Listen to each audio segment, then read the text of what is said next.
Hello everyone, সবাই কেমন আছো? আশা করি সবাই খুব ভালো আছো। আজ কিন্তু আমরা বাড়ি থেকে বেরিয়ে পড়েছিলাম সরস্বতী ঠাকুর দেখতে যাওয়ার জন্য। আমরা কিন্তু ফার্স্টে চলে গেছিলাম ফুলিয়া ঘোষপাড়াতে ঠাকুর দেখতে। তো এখানে কিন্তু আমরা ফার্স্টে গাড়িটা গ্যারেজ করে আমরা চলে যাব প্যান্ডেলটার সামনে। তো প্যান্ডেলটার সামনে আসার পর দেখলাম যে কতটা সুন্দর লাগছে। আমি কিন্তু এই ফার্স্ট টাইম দেখলাম এই সরস্বতী ঠাকুরের এত বড় প্যান্ডেল, আগে কখনো দেখিনি।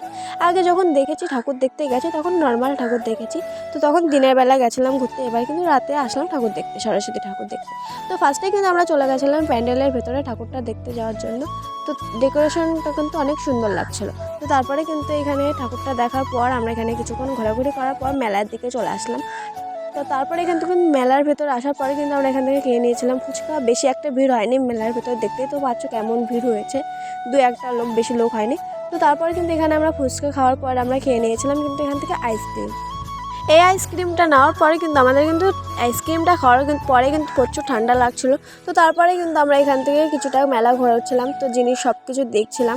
তো তারপরে কিন্তু এখান থেকে এই টেডিগুলো দেখছিলাম, কতটা সুন্দর লাগছে টেডিগুলো, তাই না? তো তারপরে কিন্তু আমরা মেলা ঘোরার পর কিন্তু চলে এসেছিলাম কিন্তু এই প্যান্ডেলের সামনে। প্যান্ডেলটার সামনে আসার পর দেখলাম ভেতরের দিকে কিন্তু অনেকটা সুন্দর লাগছিলো। এখানে সমস্ত কিছু কিন্তু সোলার কাজ ছিল, বেশ ভালো লাগছিলো। তারপরে কিন্তু এই ঝর্ণাটা পড়ছিল, আরও বেশি কিউট লাগছিলো। তো তারপরে কিন্তু এখান থেকে আমরা কিছুটা ঘোরাঘুরি করার পর কিন্তু আমরা চলে যাবো আরেকটা ঠাকুর দেখতে।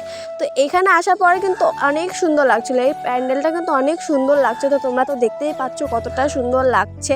তো তারপর এখানে কিছুটা ঘোরাঘুরি করার পর কিন্তু বেশ ভালো লাগছিলো। এখানে আমার সবথেকে বেশি ভালো লেগেছে এই প্যান্ডেলটা। তো তোমরা ফুলিয়ার দিকে যারা থাকো তারা তো জানোই ফুলিয়াতে সরস্বতী পুজোর মেলা কেমন হয়। তো এখান থেকে কিন্তু আমরা ঘোরাঘুরি করার পর কিন্তু আমরা এই ঠাকুরটা দেখার পর কিন্তু আমরা চলে যাবো বাড়ির দিকে। তো তোমরা দেখো ঠাকুরটা কতটা সুন্দর লাগছে। তো এখান থেকে কিন্তু এই ঠাকুরটা দেখার পর কিন্তু আমরা চলে যাবো বাড়ির দিকে। তারপর আমাদের স্কুটিটা নিয়ে আমরা চলে গেলাম বাড়ির দিকে। তো ভিডিওটা আমি এখানেই শেষ করছি। ভিডিওটি ভালো লাগলে like, comment, share and subscribe করে দিও। আর ফেসবুক থেকে দেখলে ফলো করে দিও। সবাই সুস্থ থেকো, বাই।